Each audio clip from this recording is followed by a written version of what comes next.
Ladies and gentlemen, this is Miss Universe Philippines 2025.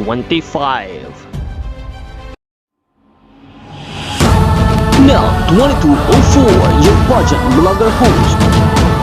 Subscribe!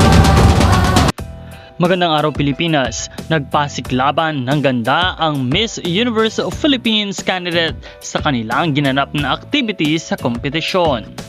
Kasama ang Pina Beauty, ang Miss Universe Philippines activity kung saan ang mga kandidata ay nagkaroon ng pagkakataon na ipakita ang kanilang ganda at alamin ang tamang paraan ng pag-aayos ng sarili. Sa nasabing event, isa sa mga sponsor ng kompetisyon ang nagbigay ng workshop of beauty training sa mga kandidata.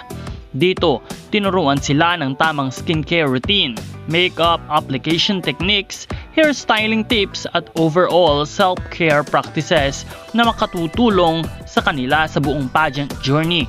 Bukod sa pagpapaganda ay itinuro rin ang kahalagahan ng confidence, stage presence at tamang posture upang lalo nilang maipakita ang kanilang personalidad at ganda sa kompetisyon. Ang ganitong mga activities ay bahagi ng preparasyon ng Miss Universe Philippines upang matulungan ang mga kandidata na maging higit pang empowered, polished at confident habang naghahanda para sa Grand Coronation Night. Malaking tulong din ito sa kanyang pagrepresenta sa bansang Pilipinas pagdating sa Miss Universe stage.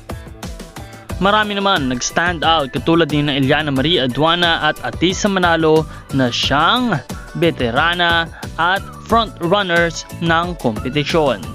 Panatilihin nakatutok sa channel na ito para sa lahat ng mga updates at suportahan ang inyong paboritong mga kandidata. Huwag kalimutan na mapindutin ang subscribe button para laging updated sa mga bagong balita. Maraming salamat sa iyong panonood. Support your favorite candidates and leave a comment.